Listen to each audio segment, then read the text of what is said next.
লোকনাথ বাবার ভক্ত আমরা সবাই। প্রায় প্রতি বাঙালির ঘরে ঘরে লোকনাথ বাবার পুজো হয়ে থাকে। আর লোকনাথ বাবার আরাধনা করলে মনে এক সুখ শান্তি অনুভব হয়। আর লোকনাথ বাবার পুজোর বেশি আয়োজন দরকার হয় না। প্রথমেই ঠাকুরের পটচিত্র ভালো করে মুছে নিয়েছি, আর তারপরে একটু চন্দন বেটে সেই চন্দন বাবা লোকনাথের কপালে পরিয়ে দিলাম। কারণ বাবা লোকনাথ জাঁকজমক কিছুই পছন্দ করেন না, অল্পতেই সন্তুষ্ট হয়।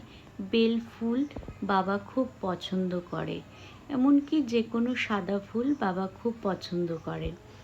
আর বাবার আশীর্বাদে কিন্তু সংসারে সুখ শান্তি সমৃদ্ধি সবই বজায় থাকে। আর বাবার পুজোতে ফুল চন্দন দিয়ে পুজো করলে বাবার মন খুব ভালো লাগে। এখন বাজার থেকে কিনে আনা ফুল ভালো করে ধুয়ে নিলাম। বাবা কিন্তু শিবের আরাধনা করতেন, সেই কারণে লোকনাথ বাবার পুজোর দিন শিবের আরাধনা করলেও কিন্তু সুফল পেতে পারি আমরা সবাই। এই কারণে শিবের মাথায় জল দিয়ে ভালোভাবে বেলপাতা ধুয়ে সেটা বেলপাতা বাবার মাথায় দিয়ে দিলাম। আর আমাদের বাড়ির শিবের মাথায় বেলপাতার একটু যদি ফাটা থাকে বা ছেঁড়া থাকে, তো সেই বেলপাতা খুব মুশকিল, বারবার করে পড়ে যায়। এখন হচ্ছে লোকনাথ বাবার কেও বেলপাতা অর্পণ করলাম। এবার তারকেশ্বরে শিবের মাথা বেলপাতা আর নীলকণ্ঠ ফুল মানে অপরাজিতা ফুল অর্পণ করলাম। কারণ ঠাকুরকে ফুল দিয়ে পুজো করলে কিন্তু মন খুব ভালো লাগে। বাবা লোকনাথ উত্তর ২৪ পরগনার কচুয়া গ্রামে জন্মগ্রহণ করেন। কথিত আছে লোকনাথ বাবা জন্মাষ্টমীর দিন জন্মগ্রহণ করেন। আর লোকনাথ বাবার নৈবেদ্যে কিন্তু মিশ্রি আর অমৃতি দিলেই কিন্তু খুব সন্তুষ্ট হয়। তাই প্রতি ঘরে ঘরে লোকনাথ বাবার পুজোর দিন মিশ্রি আর অমৃতি কিন্তু অবশ্যই লোকনাথ বাবাকে প্রসাদ হিসাবে দেওয়া হয়ে থাকে। আর প্রসাদে অমৃতিটা কিন্তু প্রায় প্রত্যেক পরিবারই কিন্তু লোকনাথ বাবাকে অর্পণ করে। আর তার সাথে অর্পণ করে বিভিন্ন ধরনের মৌসুমি ফুল। কারণ বাবা জাঁকজমক পছন্দ করেন না, অল্পতেই খুব সন্তুষ্ট থাকে। এর জন্য একটু মিশ্রি অমৃতি আম আর শসা আর বাতাসা দিয়ে বাবাকে নৈবেদ্য দিয়েছি, আর তার সাথে একটু দই দিয়েছি। এইভাবে পুজো করি। আর প্রত্যেক বছরই কিন্তু এইভাবে ঘরোয়া পদ্ধতিতে আমার শ্বশুর বাড়িতে লোকনাথ বাবার পুজো হয়ে থাকে। এখন ধীপ দিয়ে বরণ করে নিচ্ছি, কারণ ধূপ ধুনো দিয়ে আরতি করলে কিন্তু বাবা খুব পছন্দ করে।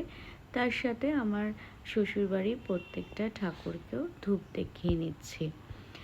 আর আমাদের এই ঠাকুর ঘরে বসে থাকলে কিন্তু একটা মনে অনেক আনন্দ লাগে, মন থেকে অনেক অশান্তি দূরে চলে যায়।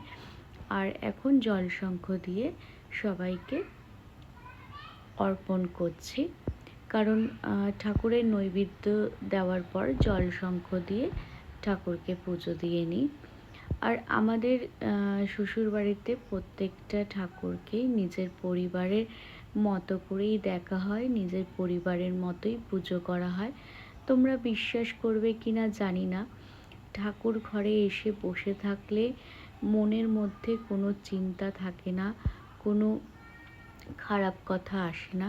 শুধু ঠাকুরের মুখ দেখি, আরতি করি, পুজো দিই, এতে কিন্তু মন খুব ভালো থাকে।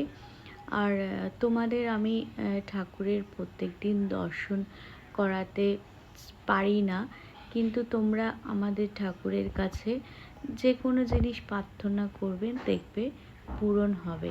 কারণ এটা অনেকেই মনে করে থাকেন। এখন লোকনাথ বাবাকে একটু পাখার হাওয়া দিয়ে নিচ্ছি, কারণ এখন তো প্রচণ্ড গরম পড়েছে। এই গরমের মধ্যে কিন্তু পাখার হাওয়া দিলে খুব ভালো লাগে।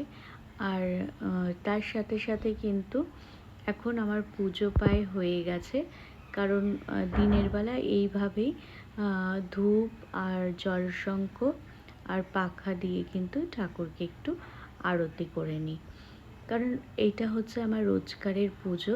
তোমাদের পুজোটা আমি আজকে অল্প করে দেখালাম, তোমাদের কেমন লাগলো একটু অবশ্যই জানাবে। আজকে এই লোকনাথ বাবার ফটো আমার শাশুড়ি সিংহাসনে প্রতিষ্ঠা করেছিল, আমার শাশুড়ি মা। তো তখন থেকেই কিন্তু এই লোকনাথ বাবার পুজো হয়ে থাকে। আর লোকনাথ বাবা শিব ভক্ত ছিলেন, শিবের আরাধনা করতেন, তাই লোকনাথ বাবা পুজোর দিন আমি শিব ঠাকুরেরও পুজো দিই ভালোভাবে। এখন তোমরা সবাই দেখো বেল ফুলের মালা পরে ঠাকুরকে কত সুন্দর লাগছে। আর মনসা শীতলা মায়ের জন্য আজকে জবার মালা আর জবা ফুল এনেছে, কারণ তোমরা তো জানোই যে মনসা শীতলা ঠাকুরের আমি নিত্য পুজো করি। কারণ নিত্য পুজো করতে করতে জানো তো এখন এমন হয়ে গেছে যে সকালবেলা উঠেই কিন্তু আগে ঠাকুর ঘরে চলে আসি, চলে এসে ঠাকুরের সেবা দিয়ে তারপরে কিন্তু ঘরের অন্যান্য কাজ করি। আর লক্ষ্মী গণেশ ঠাকুর কিন্তু আমাদের বাড়িতে প্রত্যেক বছরই পুজো হয়ে থাকে। আর কার্তিক ঠাকুর কিন্তু 2-3 বছর পর পর পুজো করি আমরা। তার সাথে সাথে ঠাকুর ঘরের পুজোর পর্ব তোমাদের দেখালাম। আর আজকে যেহেতু লোকনাথ বাবার পুজো প্রায় প্রত্যেক ঘরে ঘরেই হয়ে থাকে, এইভাবেই কিন্তু আমরা ঘরোয়া পদ্ধতিতে খুব ছোট করে কিন্তু লোকনাথ বাবার পুজো করি। কিন্তু বাবা কিন্তু আমাদের খুব আশীর্বাদ করেন এবং সকল বিপদ থেকে রক্ষা করে কিন্তু আমাদের ভালো রাখেন। বাবার কাছে এখনও যা যা চেয়েছি বাবা সবই মনের আশা পূরণ করেছে, আর বিপদে পড়লে বেশি করে পূরণ করেছে। এখন শিব ঠাকুরের ভক্ত তিনি ছিলেন, সেই কারণে কিন্তু বাবার পুজোর দিন শিব ঠাকুরেরও পুজো করা হয়ে থাকেন। শিব ঠাকুরকে বেলপাতা অর্পণ করি আর লোকনাথ বাবাকেও বেলপাতা অর্পণ করি। এখন তোমরা একটু মনসা শীতলা মায়ের দর্শন করে নাও। আমার মনসা শীতলা মা কিন্তু নববধূ সাজে সজ্জিত, নতুন বইয়ের মতো বেনারসি মাথায় ওড়না দিয়ে সজ্জিত আছে।